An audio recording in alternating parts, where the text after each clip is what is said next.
मेहंदी, जिसका इस्तेमाल शादी ब्याह के अलावा कई उत्सवों पर शगुन के तौर पर किया जाता है।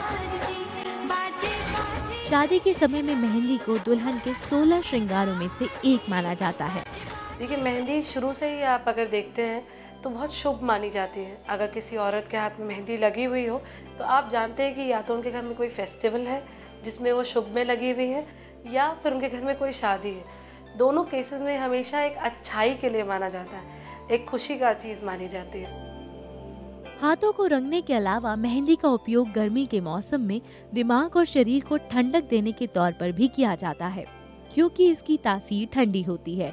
हिना का एक बहुत अच्छा इम्पैक्ट है, वो है कूलिंग इम्पैक्ट। कूलिंग इम्पैक्ट की वजह से ये एस्ट्रिंजेंट का भी काम करता है, इसलिए डायसेंट्री अगर हो, पेट से मरोड़ होकर मोशन हो रहे हों, उस कंडीशन में हिना को घी में मिक्स करके हम ओरली भी दे सकते हैं। मेहंदी बालों के लिए किसी हर्बल मेडिसिन से कम नहीं है। बालों को काला करने के लिए कई लोग केमिकल डाई यूज करते हैं, जो बालों के लिए हानिकारक होती है। ऐसे में हिना बालों को रंगने के साथ इन्हें पोषण भी देती है। अगर आप मेहंदी को बालों में न्यूट्रिशन के लिए लगा रहे हैं तो बहुत आसान तरीका है कि आप फ्रेश मेहंदी लीजिए, उसे किसी भी पानी में, नॉर्मल फ्रेश वाटर या फिर चुकंदर के पानी में, अगर आपको रेडिश कलर चाहिए या टुवर्ड्स ब्राउन चाहिए तो चाय पत्ती के पानी में या कॉफ़ी के पानी में उसको फ्रेश घोलिए और लगा लीजिए। इससे कलर बहुत अच्छा आता है। 1 घंटा भी लगाएंगे तो बहुत अच्छा कलर आएगा। अगर आप मेहंदी लगा रहे हैं फॉर ग्रे कवरेज, यानी कि सफ़ेद बालों को छुपाने के लिए आप मेहंदी लगा रहे हैं, तो बेटर है मेहंदी को 1 दिन पहले और मिनिमम 12 आवर्स पहले घोले। काली कढ़ाई लीजिए, उसमें आंवला शिकाकाई का पाउडर डालकर उसे घोल लीजिए पानी को। उसी पानी में आप अपना मेहंदी भी घोल लीजिए। ओवरनाइट उसको वैसे ही रहने दीजिए और नेक्स्ट डे मॉर्निंग या नेक्स्ट डे इवनिंग में उसको लगाइए।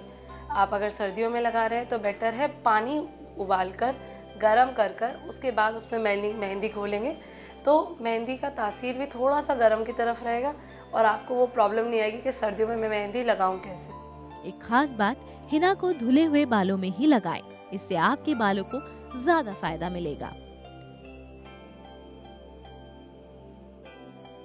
मेहंदी हाथों और बालों के सौंदर्य को तो बढ़ाती ही है, लेकिन क्या आप जानते हैं कि मेहंदी को कई सारी बीमारियों में दवा के रूप में भी इस्तेमाल में लाया जाता है। ऐसे में हिना की पत्तियों या इसके बीज को दवा के तौर पर यूज किया जाता है, जैसे मुंह के छाले, त्वचा के जलने पर, जोड़ों के दर्द, कॉन्स्टिपेशन या फिर एलर्जी। स्किन में जब भी बर्न्स हों तो उसके ऊपर अगर घी में मिला के हिना पाउडर को लगाया जाए तो बर्निंग सेंसेशन बहुत जल्दी दूर हो जाता है, ब्लिस्टर्स नहीं पड़ते हैं। पाइल्स में इंटरनली लेने पे और एक्सटर्नल दोनों एप्लीकेशंस में ये इम्पैक्ट करता है। एक्सटर्नली पाइल्स पे लगाने से वहाँ का बर्निंग सेंसेशन दूर हो जाता है, इंटरनली लेने से उसकी ब्लीडिंग कम हो जाती है। इसी तरह कोई भी और ब्लीडिंग हो बॉडी से, वहाँ पर भी लोकल एप्लीकेशन या इंटरनली लेने से इम्पैक्ट आता है। अगर आपको आर्थराइटिस है और उसमें काफ़ी स्वेलिंग है, बर्निंग सेंसेशन है, तो उस पर भी आप मेहंदी को लगा सकते हैं। मेहंदी को लगाने से जलन जो है वो तुरंत चली जाती है। तो कहीं भी बॉडी में किसी भी टाइप की स्वेलिंग हो, चाहे वो आर्थराइटिस की वजह से है, डिफरेंट बॉयल्स की वजह से है, उसके ऊपर लोकली मेहंदी को लगाया जा सकता है।